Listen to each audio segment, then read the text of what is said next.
I should have known something was wrong when Amber started acting nice. My stepsister had spent the last 3 years making my life hell since her mom married my dad, but suddenly she wanted to do my hair for the school photos.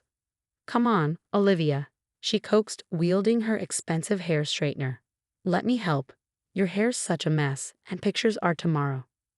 I was 16, desperate to fit in, and foolish enough to believe people could change.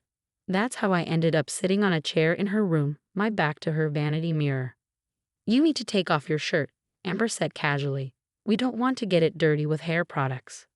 Something in her tone should have warned me, but I complied, sitting there in my tank top. The last thing I remember was her saying, "Hold still." The pain was instantaneous.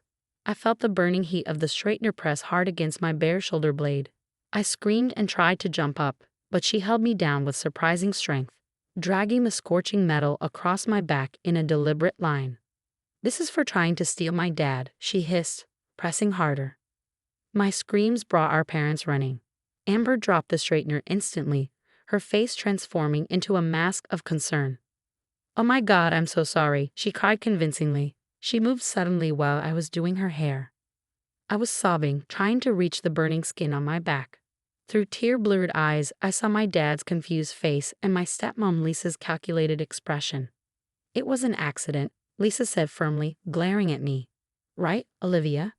The burn throbbed, and I could smell my own seared flesh. She did it on purpose, I choked out. She held me down. Don't be ridiculous, Lisa snapped. Amber would never. You probably jumped around while she was trying to help you. My dad looked uncertain, glancing between me and his wife. Maybe we should take her to the doctor. No, Lisa said quickly. I have burn cream from when I worked at the salon. We can treat it here. But the next morning, the burn was badly blistered and I could barely move my shoulder. The school nurse took one look and called an ambulance, despite Lisa's protests over the phone. At the hospital, Dr. Lauren Kane didn't buy the hair straightener accident story. She examined the burn with careful hands and narrowed eyes. This is a contact burn, she said, photographing my back, and it shows clear signs of being deliberate. The pressure pattern and the drag marks indicate someone held the heating implement against your skin and pulled it across with force. Lisa, who had rushed to the hospital, tried to intervene. We've already explained. Mrs. Reynolds, Dr. King cut her off. I need to examine Olivia alone. Hospital protocol for suspected non-accidental injuries. This is ridiculous, Lisa protested. It was an accident. Tell her, Olivia. I stayed silent, the burn pulsing with each heartbeat. Step out, please. Dr. Kane's voice left no room for argument. Security can escort you to the waiting area. Once they left, Dr. Kane's demeanor softened. Olivia, you're safe here. Can you tell me what really happened? The gentleness in her voice broke something inside me. Amber, she said it was for trying to steal her dad. But I didn't. He married my dad. I didn't have a choice. Dr. Kane nodded, documenting everything as I spoke. Has she hurt you before? The floodgates opened. I told her about the accidents, the push falls, the slammed doors, the spilled hot drinks. How Lisa always covered for Amber, and how my dad seemed helpless to stop it. She's gotten worse since they moved in, I whispered. But this is the first time she's left a mark they can't hide. Dr. King's face was professionally calm, but I saw anger flash in her eyes. The burn pattern matches your statement, she said, showing me the photos. This was no accident. I'm calling Child Protective Services. No, please, I begged, panic rising. They'll make it worse. Olivia, Dr. King sat beside me. What your stepsister did is assault. The burn will leave a permanent scar, and without proper treatment, it could get infected. This isn't something we can ignore. A social worker named Ms. Martinez arrived within the hour. She interviewed me while Dr. King treated my burn, asking detailed questions about life at home since my dad remarried. Through the window, I could see Lisa arguing with hospital security, phone in hand. My dad arrived looking flustered, and Lisa immediately latched onto his arm, probably feeding him her version of events. Your burn needs specialized treatment, Dr. King explained as she applied medicated dressing. And frankly, I'm not comfortable sending you back to that house. But where would I go? The question came out small and scared. Ms. Martinez leaned forward. Is there someone you trust? Family member? Friend's parent? I thought of my mom's sister, Aunt Jenny, who lived a few hours away. She'd never liked Lisa, had always said something felt off about the whole situation. My aunt, I said. Aunt Jenny. As Ms. Martinez made calls, Dr. Kane secured my bandages. The burn unit will need to monitor this closely, she said. But Olivia? The hardest part was speaking up. You've already done that. Outside the room, I heard Amber's voice join the chaos, probably summoned by her mother. But for the first time since the wedding that had merged our families, I felt a glimmer of hope. They couldn't pretend this was an accident. The evidence was literally scared into my skin, and Dr. Kane wasn't going to let them sweep it under the rug. The burn throbbed beneath its bandages, but somehow, I sat straighter. They would all have to face the truth now, whether they wanted to or not. The burn unit was eerily quiet at night. Dr. Kane had admitted me for observation, concerned about infection risk, and though she didn't say it directly, to keep me away from my family. Through my door's window, I could see a police officer stationed outside, another one of Dr. Kane's precautions. Aunt Jenny arrived around midnight, her face a storm of worry and anger. She'd always been the family rebel, unmarried, traveling the world as a photojournalist, speaking her mind even when it made others uncomfortable. Right now, I needed that rebellious spirit more than ever. I knew something was wrong, she said, carefully hugging me to avoid the bandages. The way that woman and her daughter acted at family gatherings, how you flinch when they came near. A knock interrupted us. Ms. Martinez entered with a detective from Special Victims Unit. Olivia, the detective said gently, we need to talk about pressing charges. My heart raced. Against Amber. And potentially your stepmother, for endangerment and attempting to prevent medical care. I thought about all the times Lisa had covered for Amber, all the accidents she'd explained away. The detective laid out what pressing charges would mean. Court appearances, testimonies, evidence collection. We have the hospital photos, she explained, and Dr. Kane's medical report clearly indicates deliberate injury. The burn pattern tells a story that no accident could explain. Aunt Jenny squeezed my hand. It's your choice, honey. But remember, this might not be the last time Amber hurts someone if she doesn't face consequences. Before I could respond, commotion erupted in the hallway. Lisa's voice carried through the door, shrill and demanding. That's my stepdaughter in there. You can't keep me from her. The police officer blocked the doorway. Ma'am, you need to step back. There's a temporary protective order in place. My dad's voice joined the chaos. Please, this is all a misunderstanding. We're her parents. Dr. Kane appeared, her scrubs wrinkled from a long shift, but her voice sharp. Mr. Reynolds, your daughter has second-degree burns from a deliberate assault. This is no misunderstanding. Amber would never. Lisa started. We have the evidence. Dr. Kane cut her off. The burn pattern, Olivia's statement, and the school nurse's report. Step back, or security will remove you. Through the window, I saw Amber standing behind her mother, her face a mask of fake concern. But her eyes met mine, and I saw what was really there: anger, calculation, and something like satisfaction. That's when I knew what I had to do. I want to press charges, I told the detective. Against both of them. The next few hours were a blur of statements and photographs. The detective documented old bruises, previous accidents that had left marks. Aunt Jenny provided dates of incidents she'd witnessed, and Dr. Kane added her medical observations about signs of ongoing abuse. My dad finally managed to speak to me alone, slipping in during a shift change. He looked older somehow, defeated. Livy, he said, using my childhood nickname. I never thought. I didn't know. Yes, you did, I said quietly. You just didn't want to see it. He crumpled into the chair beside my bed. I was trying to give you a new family after your mom. He trailed off, guilt heavy in his voice. Mom died 4 years ago, I said. And instead of helping me grieve, you married someone who let her daughter torture me. Tears slid down his face. I'll make this right, somehow. Start by telling the truth, I said. In court. About everything you saw and ignored.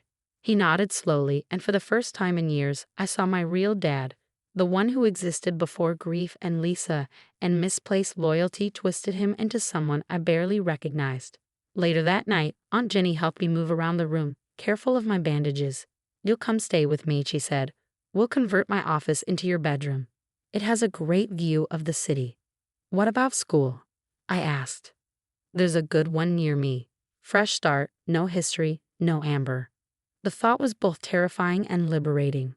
Dr. Kane came to check my bandages one last time before her shift ended. "The burn unit will take good care of you," she said. "And Olivia, I'm proud of you. Speaking up takes real courage." As she turned to leave, I called out, "Dr. Kane, thank you for seeing the truth." She smiled. "Sometimes the hardest injuries to heal are the ones nobody can see. But you're stronger than you know." That night, lying in my hospital bed, I thought about strength. Not Amber's kind of strength, which was really just cruelty dressed up as power. Not Lisa's manipulative strength, built on lies and control. But real strength, the kind that tells the truth even when it's hard, that stands up even when standing hurts. Outside my window, the city lights twinkled like stars. Somewhere out there was Aunt Jenny's apartment with its great view and its office-turned-bedroom. Somewhere out there was a new school, new friends, a new life without carefully crafted lies and constant fear. The burn on my back throbbed, but it was healing. And so finally, was I. 3 months later, I stood outside the courthouse, adjusting my blazer to cover the bandages that still protected my healing skin. The burn had faded from angry red to pink, but Dr. Kane said some scarring would be permanent. Somehow, that seemed fitting, a permanent reminder of the day I finally fought back. Aunt Jenny stood beside me, her camera bag slung over her shoulder. She'd taken a local assignment to stay close while my case proceeded. My new life with her had become something I never expected, peaceful. Her apartment overlooking the city became my sanctuary, her passionate discussions about photography and journalism replacing tense family dinners and carefully monitored conversations. "Ready?" she asked, straightening my collar. The juvenile court proceedings against Amber had been intense. She'd maintained her innocent act until Dr. Kane presented the medical evidence. The burn pattern told an undeniable story of deliberate, sustained contact. No accident could explain it. Lisa had crumbled on the witness stand when confronted with years of covered-up incidents. The school nurse's documentation of suspicious injuries, teacher reports of concerning behavior, and my detailed testimony created a pattern that couldn't be dismissed. Today was the final hearing. Amber had been found guilty of assault and battery. Lisa faced charges of child endangerment and neglect. My dad, he testified truthfully, finally, about everything he'd witnessed and ignored. It cost him his marriage but restored something between us that I thought was lost forever. Inside the courtroom, Dr. Kane sat in the gallery. She'd become more than just my doctor, attending every hearing, providing expert testimony that helped build the case. She nodded encouragingly as I passed. The judge's decision was clear. Amber would spend time in juvenile detention followed by mandatory counseling. Lisa received probation and was ordered to attend parenting classes. The restraining orders against both would remain in effect. But it was the judge's words to me that I'll never forget. "Young lady, your courage in speaking up has not only helped yourself, but potentially others who might have become victims. This court commends your bravery." After the hearing, my dad approached cautiously. He'd started therapy, trying to understand how he'd let things get so bad. Our relationship was still fragile, but healing. "Livy," he said softly, "I'm so sorry for everything." "I know, Dad," I replied. We weren't ready for hugs yet, but we could manage small smiles. Dr. King caught up with us outside. "How's the burn healing?" "Better," I said. "The new treatment you recommended is helping with the scarring." She smiled. "You know, your case has changed things at the hospital. We've implemented new protocols for identifying and reporting suspicious injuries. You've made a difference." Aunt Jenny snapped a photo of me with Dr. Kane, not for publication, but for memory. In it, I'm standing straight, smiling genuinely, no longer the scared girl trying to hide. That evening, Aunt Jenny hosted a small dinner. My dad came bringing old photo albums. Dr. Kane stopped by briefly, bringing news that she'd been asked to conduct training sessions for other hospitals about recognizing signs of family abuse. "I have something to show you," Aunt Jenny announced after dinner. She led me to her office, my former bedroom before we converted the guest room instead. On the walls hung the photo series, black and white images of survivors, their scars transformed into art, their stories captured in light and shadow. "I'd like you to be part of this project," she said. "If you're willing. It's for an exhibition about transformation and healing." I looked at the photos, Beautiful, powerful images of people who'd refused to be victims. Will you photograph my scar? Only if you're ready, she said. And only if you want to share your story. I thought about the scared girl I'd been, sitting in Amber's room, trusting when I should have run. I thought about Dr. Kane's gentle hands treating my burns, her fierce determination to uncover the truth. I thought about my dad's testimony, painful but necessary, and about all the other kids who might be suffering in silence. I want to do it, I said. People need to know they can speak up. My first day at the new school had been last week. No one there knew my story, but they seemed to sense something different about me, not weakness, but strength. I made friends who liked me for myself, joined the photography club inspired by Aunt Jenny, and started volunteering at a youth crisis center. The burn on my back would always tell a story, but it was no longer one of victimhood. It was a story of survival, of finding my voice, of learning that real family protects and heals rather than hurts and hides. Later that night, standing at Aunt Jenny's window overlooking the city lights, I touched my healing scar through my shirt. Amber had meant it to break me, but instead it had set me free. The truth, like my burn, had left its mark. But unlike the scar, the truth had given me back my life. I was no longer the girl afraid of her stepsister's accidents. I was a survivor, a truth teller, and finally, irrevocably, free.